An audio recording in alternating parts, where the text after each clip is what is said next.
اس سے پہلے سورہ بقرہ کی مختلف آیتوں کا خلاصہ پیش کیا گیا۔ اس سے پہلے جو آیتیں کریمہ تھیں وہ یہ کہ جب حضور صلی اللہ علیہ وسلم نے مدینہ اور مدینے کے اطراف کے یہود و نصارہ کو سمجھایا تو ان لوگوں نے یہ کہا ہمارے دلوں میں پردے ہیں، آپ کی بات ہمارے دل پر اثر نہیں کرے گی۔ تو اللہ تعالیٰ نے فرمایا پردے تو ہیں لیکن یہ کفر کے پردے ہیں، شرارت کے پردے ہیں، خباثت کے پردے ہیں۔ اور آج کی جو آیت کریمہ ہے، اس آیت کریمہ کا خلاصہ یہ بنتا ہے کہ یہود و نصارہ یہ دعویٰ کرتے تھے کہ ہم لوگ بھی آسمانی مذہب، آسمانی دین رکھتے ہیں، ہمارے پاس بھی آسمانی کتاب ہے توراۃ و انجیل کی شکل میں، لہٰذا ہم کو کسی نئے مذہب کی ضرورت نہیں ہے، ہم خالی توراۃ انجیل کے ماننے والے ہیں، ہمارے لیے کافی ہے۔ تو صحابہ کرام ان کو سمجھانے کے لیے اکثر تشریف لے جایا کرتے تھے اور جا کے یہودیوں کو بھی سمجھاتے، نصرانیوں کو بھی سمجھاتے اور کہا جاتا کہ تمہارے تورات میں، تمہاری انجیل کے اندر یہ بات موجود ہے نا، نبی آخر الزماں آئیں گے، وہ دو قبلے والے ہوں گے، مسجد اقصیٰ کی طرف بھی چہرہ کر کے نماز پڑھیں گے، خانہ کعبہ کی طرف بھی چہرہ کر کے نماز پڑھیں گے، دو قبلے والے ہوں گے۔ تو نبی آخر الزماں تو آ گئے اور ان کے اوپر اللہ تعالیٰ نے اپنی کتاب بھی نازل فرمائی ہے، قرآن، اور اللہ نے وعدہ بھی تو فرمایا کہ ایمان لانا ان پر جب زمانہ پا، تو تم لوگ ایمان کیوں نہیں لے آتے؟ تو یہود و نصارہ کہتے ہیں ہم کو اب کسی پر ایمان لانے کی ضرورت نہیں ہے، ہمارے اوپر جو کتاب اتری ہم اس کا خالی اقرار کرتے ہیں، باقی ہم کسی کو نہیں مانتے۔ تو اللہ تبارک و تعالیٰ ارشاد فرماتا ہے ٹھیک ہے، اگر تم یہ کہتے ہو تم تورات اور انجیل کے ماننے والے ہو تو پھر نبیوں کو تم نے شہید کیوں کیا؟ نبیوں کو شہید کیوں کر دیا؟ تورات نے تو نبیوں کی تعظیم کا ذہن دیا، انجیل نے نبیوں کی عظمت کو بیان فرمایا، زبور میں بھی انبیاء کرام کی شان کو اجاگر کیا گیا، تم لوگ کہتے ہو اس پر ایمان رکھتے ہیں، اگر ایمان رکھتے ہو تو نبیوں کو شہید کیوں کیا؟ یہود و نصارہ، خاص طور سے یہودیوں نے ایک دو نبی کو نہیں، کئی نبیوں کو ان لوگوں نے شہید کیا۔ حضرت ارمیہ علیہ السلام کو ان لوگوں نے شہید کر دیا، حضرت شعیہ علیہ السلام کو ان لوگوں نے شہید کر دیا، حضرت زکریا علیہ السلام کو ان لوگوں نے شہید کر دیا، حضرت یحییٰ علیہ السلام کو ان لوگوں نے شہید کر دیا، حضرت عیسیٰ کے شہادت کے درپیش رہے، حضور صلی اللہ علیہ وسلم کے قتل اور شہادت کے درپیش رہے۔ تو اللہ تعالیٰ فرماتا ہے محبوب سے پوچھو اگر تورات انجیل پر ایمان رکھتے ہو تو شہادت کیوں کر رہے ہو؟ انبیاء کیوں شہید کر رہے ہو؟ انبیاء کا۔ اور ہر نبی کو شہید کرنے کے لیے ان لوگوں نے خالی بہانہ تلاش کیا، کیونکہ ان لوگوں نے ہمیشہ شریعت میں تبدیلی چاہیے طبیعت کے حساب سے۔ جیسے قرآن میں آیا کہ رمضان کا روزہ خالی ہمارے اوپر نہیں تھا، یہ رمضان کا روزہ یہود و نصارہ پر بھی ہے، لیکن یہودیوں نے کیا شرارت کی؟ کہا ایک مہینہ کون رکھے گا؟ عاشورہ کا روزہ رکھ لو، یہ ایک روزہ پورے ایک مہینے کے روزے کا ثواب عطا کرتا۔ تو ان لوگوں نے کہا بس عاشورہ رکھ لو کافی ہے، تبدیلی کر ڈالی، کمی کرنے کے آئے تو کہا ایک رکھو ایک مہینہ ہو جائے۔ اور نصرانیوں نے اضافہ کیا، نصرانیوں کا معاملہ یہ تھا، تفسیر کئی کتاب، تفسیر البحر المحیط، تفسیر بغوی اور کئی تفسیر کے اندر ہے کہ ان لوگوں نے تبدیلی ایسے کی کہ ان کا ایک بادشاہ تھا جو بیمار پڑا، اس بادشاہ نے کہا اگر میں اچھا ہو گیا تو رمضان کے روزے اپنی قوم کے اوپر 30 نہیں رکھوں گا، 45 کر دوں گا اگر میں اچھا ہو گیا۔ اور اچھا ہو گیا، رب کی مرضی، 45 کر دیا، اب 30 نہیں 45 روزہ رکھے۔ پھر آگے معاملہ ایک دوسرا بادشاہ ہے، اس نے کہا گرمی میں کون رکھے گا؟ جیسے آج کے دور میں ہو رہا ہے نا، بغیر روزہ کے بھی مسلمان ہوتا ہے، بغیر نماز کا بھی مسلمان ہوتا ہے، بغیر داڑھی کا بھی مسلمان ہوتا ہے، اب تو کچھ کرو مت کرو، خالی مسلمان نام رکھ لو، آپ مسلمان ہو گئے، ایسے بھی مسلمان ہو گئے۔ اس میں ایک حکایت بیان کی جاتی ہے کہ ایک شخص گیا ٹیٹو بنوانے والے کے پاس، ٹیٹو بنوانے کے جو جاندار کی تصویر بنواتے، پھول وغیرہ ہاتھ میں، پاؤں میں، بدن میں، تو ٹیٹو بنوانے والے کے پاس گیا اور جا کر کہتا ہے کہ میرے بدن پر شیر کا ٹیٹو بنا، شیر بنا. تو جیسے بنانے والے نے بنانا شروع کیا تو اس کو درد ہونے لگا. اس نے کہا کیا بنا رہے ہو؟ کہا شیر کے کان بنا. کہا یار رہنے دو، بہت درد ہو رہا ہے، بغیر کان کا بھی شیر ہوتا ہے. تو کہا ٹھیک ہے، کان چھوڑ دیا. پھر بنانا شروع کیا، پھر درد ہوا. پھر پوچھا کیا بنا رہے ہو؟ کہا پاؤں بنا رہا. کہا یار بغیر پاؤں کے بھی تو شیر ہوتا ہے، پاؤں رہنے دو. پھر بنانا شروع کیا، کیا بنا رہے ہو؟ کہا دم. کہا درد ہو رہا، رہنے دو، بغیر دم کا بھی تو شیر ہوتا ہے. پھر بنانا شروع کیا، چہرہ بنا رہا. پوچھا کیا بنا رہے ہو؟ کہا چہرہ بنا رہا. ارے کہا رہنے دو یار، بغیر چہرے کے بھی تو شیر ہو سکتا ہے. تو ٹیٹو بنانے والے نے کہا کہ بھائی میں نے جتنے شیر دیکھے ہیں اس کا چہرہ ہوتا ہے، پاؤں ہوتا ہے، کان ہوتے ہیں، دم ہوتی ہے، بدن ہوتا ہے. یہ تم کس شیر کی بات کر رہے ہو جس کا وجود ہی نہیں ہے؟ آج مسلمانوں کا حال یہی ہو چکا ہے. شیر تو ہوتا ہے مسلمان، لیکن روزے کے بغیر بھی تو مسلمان ہوتا ہے، نماز کے بغیر بھی تو مسلمان ہوتا ہے، داڑھی کے بغیر بھی تو مسلمان ہوتا ہے. یہ سوچ ہو گئی ہے مسلمان. خالی نام رکھ لو مسلمان ہو گئے. بولے کیا نام ہے؟ کہا مصطفیٰ. کیا نام ہے؟ کہا احمد. کیا نام ہے؟ کہا عبداللہ. کیا نام ہے؟ کہا عبدالرحمان. کہا روزہ ہے؟ نہیں، گٹکا کھا رہا ہوں. یہ مسلمان بات ہو گئی. تو لوگوں نے کہا اس بادشاہ نے کہ 30 دن کا روزہ تھا، ماضی کا جو بادشاہ تھا اس نے 45 کر دیا. اب گرمی میں کون رکھے گا؟ ایسا کرو ٹھنڈی میں روزہ رکھا کرو. جب ٹھنڈا موسم آئے، دن چھوٹا، سکون کا، اور 4 روزہ اور بڑھا لو کفارے، کہ گرمی کا روزہ کفارہ ہے. اور 49 روزہ کر دیا. اللہ تعالیٰ نے رمضان کا روزہ فرض کیا ہے، اور 49 روزے نہیں، رمضان کے چھوڑ کر کے ہم ٹھنڈی میں 4 مہینہ رکھ لیں تب بھی اس کی فضیلت کو نہیں پا سکتے. تو ایک کمی کرنے پہ آیا تو ایک پہ لے گیا، ایک بڑھا کے لے گیا تو 49 پہ لے گیا. لیکن مصطفیٰ کا غلام رہا تو کہا رمضان سردی میں آئے گرمی میں آئے ہمارے نبی کو پسند ہے، اور ہم وہی کرتے جو ہمارے نبی اور ہمارے اللہ کو پسند ہوتا. مسلمان یہ کیا. یہود و نصارہ ہمیشہ شریعت میں تبدیلی ہی کرتے رہے، جیسے رمضان میں تبدیلی کرتے، ایسے عبادت میں بھی ان کی تبدیلی رہی. نماز ہر آسمانی دین میں ہے، ہر آسمانی دین میں. بس کسی میں 2 ٹائم ہے، کسی میں 1 ٹائم ہے، اور کسی میں کچھ اور ٹائم ہے. کسی میں خالی قیام ہے، کسی میں خالی رکوع ہے، کسی میں خالی سجدہ ہے، کسی میں خالی قعدہ ہے. یہ تو ہمارے نبی کا کرم ہے کہ نماز ہے تو 5 ہے اور 50 کا ثواب دے کے جاتی ہے 50 کا ثواب دیتی ہے. اور اس کے اندر خالی قیام، بلکہ قیام، رکوع، سجود، قعدہ سب موجود ہے. اس کا تو ان لوگوں نے اس میں بھی تبدیلی کی. آج عیسائی دیکھو، یہودی دیکھو، یہ عبادت نہیں ہوتی، بس خالی ہاتھ جوڑو دعا کرو ہو گیا، ہاتھ جوڑو پرے کرو ہو گیا. شریعت میں تبدیلی کر دی، ہر چیز میں تبدیلی لے کر آ گئے.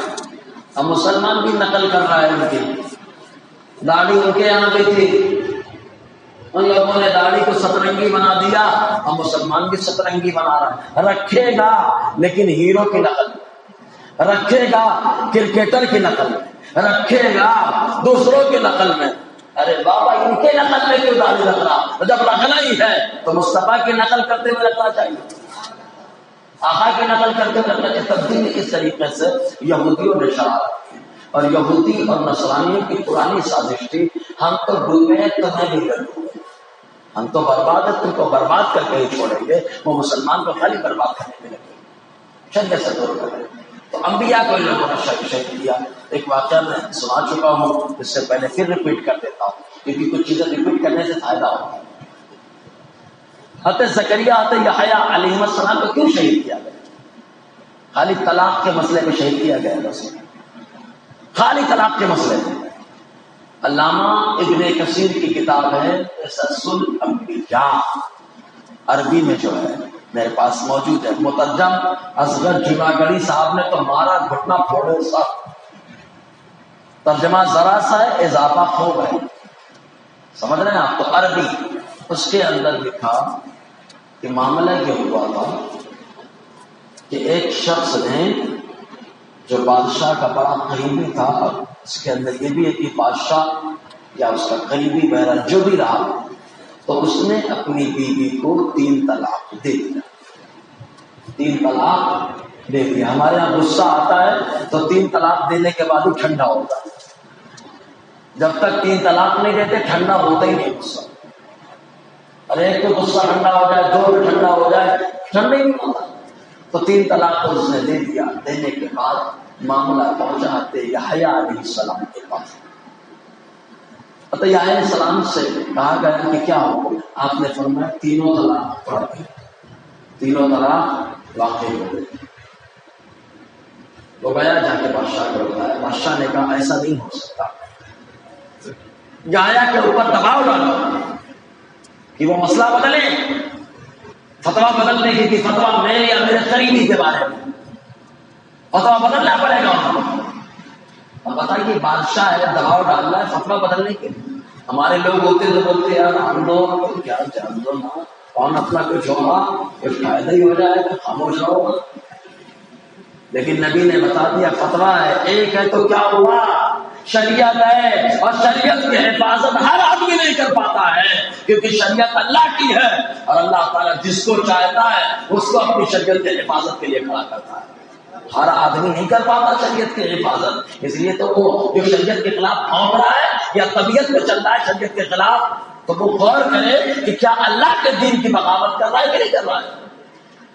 اللہ نے اس کو کہاں کر دیا، اپنے دین کے سپورٹ میں کھڑا کیا یا دین کی مخالفت میں کھڑا کر دیا، اس کو سوچنے کی ضرورت ہے۔ اور یحییٰ علیہ السلام کے اوپر دباؤ بنایا گیا کہ آپ فتویٰ بدلتے ہیں۔ یحییٰ علیہ السلام نے کہا نہیں، فتویٰ تو نہیں بدلے گا، شریعت یہی ہے کہ 3 دے دیا تو 3 پڑھ گئے، 3 دے دیا 3 پڑھ گئے۔ اب بادشاہ اس نے کہا اگر نہیں فتویٰ بدلیں گے تو گردن ماری جائے۔ اب یحییٰ علیہ السلام نے فرمایا کیا فرق پڑتا ہے، زندہ ایسے بھی رہنا ہے ویسے بھی رہنا ہے، زندہ ایسے بھی رہنا ہے ویسے بھی رہنا ہے۔ اگر تم خاموش رہو گے تو بھی ہم زندہ ہیں، شہید کر دو گے تو بھی زندہ ہیں، ہم تو زندہ رہتے ہیں ہر حال میں، ایسے بھی زندہ ویسے بھی زندہ۔ بادشاہ کو اور طے آیا، اس نے حضرت یحییٰ علیہ السلام کی شہادت کا حکم دیا، آپ کو شہید کیا گیا۔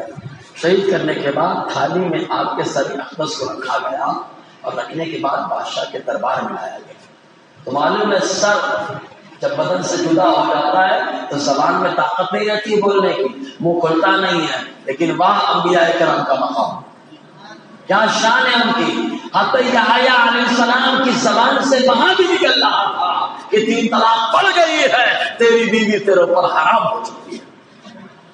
بادشاہ ٹینشن میں کہ شہید کر دیا، اتنا مسئلہ ہو گیا، اور شہادت کے باوجود یہ بول رہے ہیں، تو کہا یہ طاقت کہاں سے آ رہی ہے، یہ پاور کہاں سے ہے کہ شہادت کے باوجود بول رہے ہیں۔ واہ واہ، یعنی غیر بھی ہیں وہ بھی جانتے ہیں کہ پاور کہیں نہ کہیں سے تو ملتا ہے۔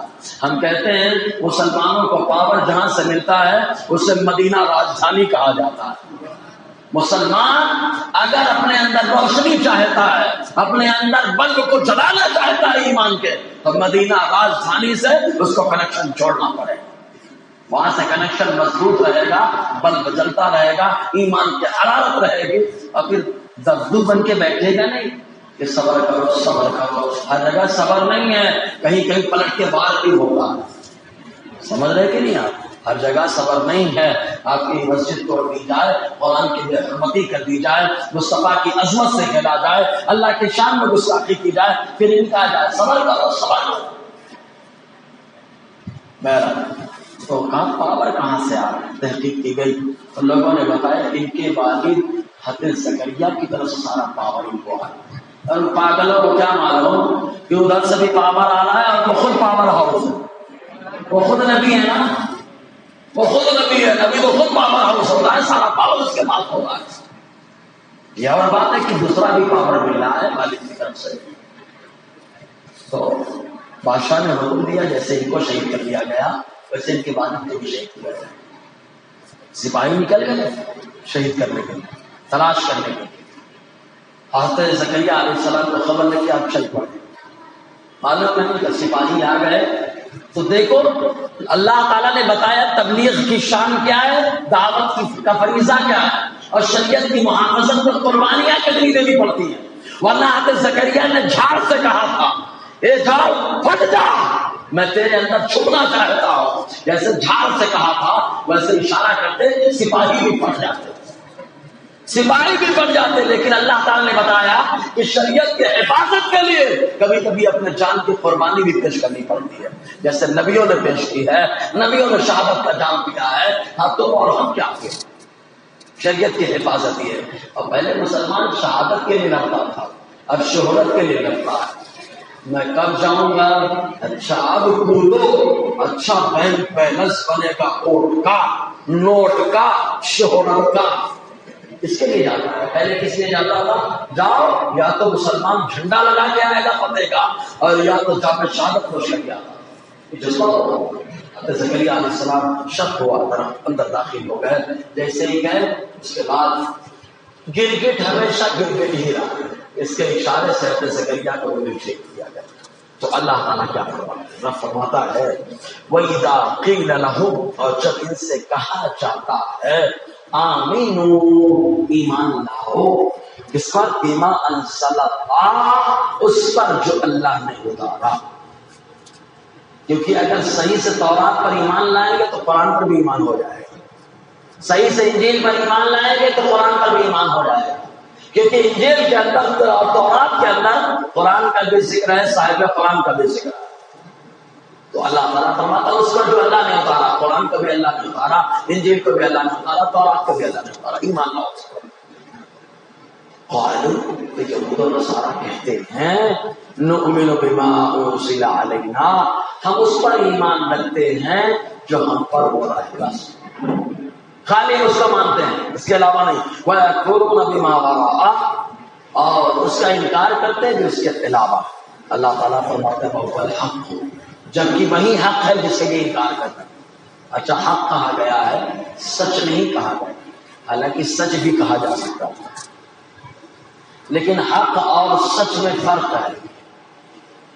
جیسا ہوا ویسا میں نے کہہ دیا یہ سچ ہے، تو پہلے ہو چکا ہو پھر کہا جائے، دونوں برابر ہو جائیں، صحیح ہو جائے، ٹیلی کر جائے تو سچ ہے۔ آدم علیہ السلام جنت میں تھے، آدم علیہ السلام کو زمین پہ اتارا گیا، یہ پہلے ہو چکا ہے، اب میں بتا رہا ہوں، بولے سچ بتا رہے ہیں۔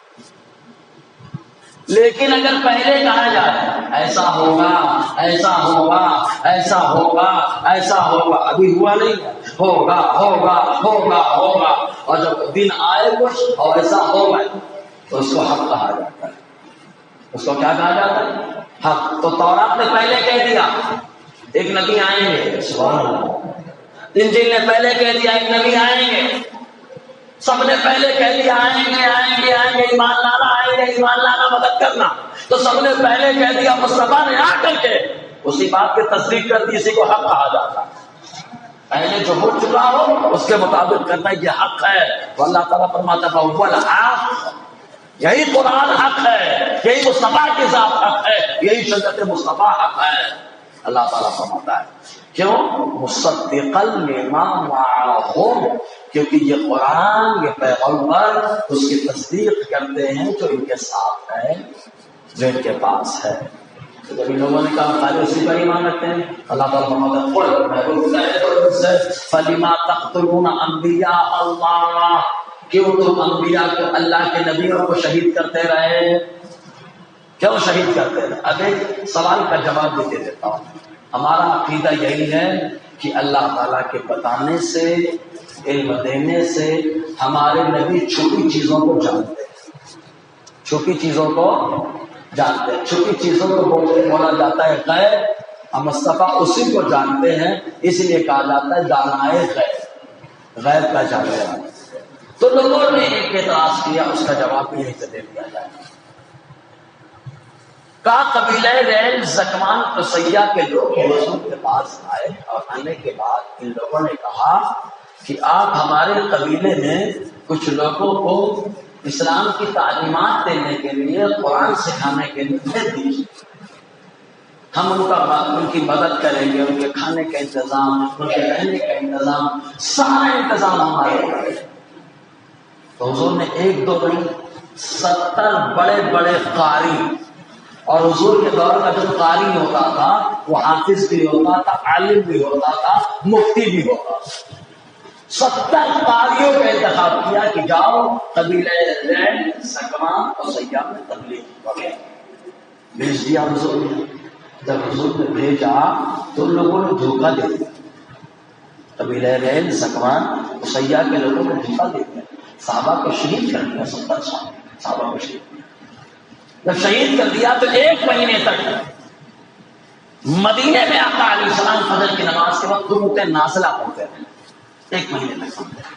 تو لوگوں نے اعتراض کیا کہ اگر حضور غیب جانتے ہیں تو حضور کو جان جانا چاہیے تھا کہ دھوکہ دے۔ میں کہتا ہوں حضور نے تو تبلیغ کی اہمیت بتائی ہے، اللہ کو نہیں معلوم ہے کیا کہ یہودی حضرت زکریہ کو شہید کریں گے، یہودی حضرت یحییٰ کو شہید کریں گے، یہودی حضرت ارمیہ کو شہید کریں گے، حضرت شایع کو شہید کریں گے؟ اللہ کو معلوم ہے، پھر بھی اس نے بھیجا، معلوم ہے پھر بھی بھیجا بتانے کے لیے کہ دین کا کام وہ ہے جس کے لیے کبھی کبھی دھوکہ بھی کھانا پڑتا ہے اور شہادت کا جام بھی پینا پڑتا ہے۔ اسی سنت پر عمل کرتے ہوئے سنت الہیہ پر آقا علیہ السلام نے بھی بھیجا تھا۔ تو جو اعتراض ادھر کرو گے وہی اعتراض خدا کی بارگاہ میں جائے گا۔ جی کیوں شریک کرتے رہنا پہلے یا کنتم مؤمنین، اگر تم لوگ ایمان والے ہو، اگر ایمان تمہارے پاس ہے تو کیوں شریک کرتے ہیں؟ اب پھر دوسرا سوال ہوگا ان سے، ایمان جب تمہارے پاس ہے تو بچڑے کی پوجا کیوں کیے؟ آج تو ہمارے یہاں بولتے نعرے لگانا ہے نا، نعرے تکبیر بولو یا وہ نعرے شرک بولو۔ نعرے شرک بولو بولے کیا سمجھ ہے نا، بولے نعرہ ہی تو میں تو مسلمان ہوں نا، دیکھو نعرہ لگا دیا مسلمان ہوں۔ آپ کے بولنے سے آپ مسلمان رہے ضروری نہیں ہے۔ آدمی ٹیکا لگاتا ہے ماتھے پہ تو مسلمان نہیں رہتا، کیوں؟ اس لیے کہ کفر کی نشانی ہے، تو ہاتھ مارتے کفر ہو جائے گا ٹیکا لگاتے سے۔ سمجھ میں آیا کہ نہیں؟ جا کے پتھر کے سامنے سجدہ کر دو آپ اور بولو یہ پتھر سمجھ رہے نا جن کی پوجا کرتے ہیں، جا کے سجدہ کر دو، بولو سجدہ تو کر رہا میں، سجدہ تو میں کر رہا، قبلے کی طرف کرو وہ بھی پتھر ہے، یہ بھی پتھر ہے۔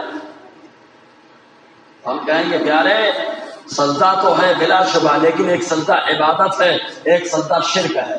اگر تو کہہ رہا ہے یہ بھی پتھر وہ بھی پتھر، یہ بھی سجدہ وہ بھی سجدہ، لیکن فرق یہ ہے کہ اس سجدے کو اللہ تعالیٰ نے شرک کہا ہے اور اس سجدے کو اللہ تعالیٰ نے اپنی عبادت قرار دیا ہے، سمجھے نا؟ اسی لیے سمجھ بوجھ کر کے بولا جائے۔ تو دوسرا اعتراض پھر یہودیوں سے سوال ہے کہ جب تم ایمان والے ہو تو بچڑے کی عبادت کیوں کرنے لگے، بچڑے کی پوجا کیوں کرنے لگے؟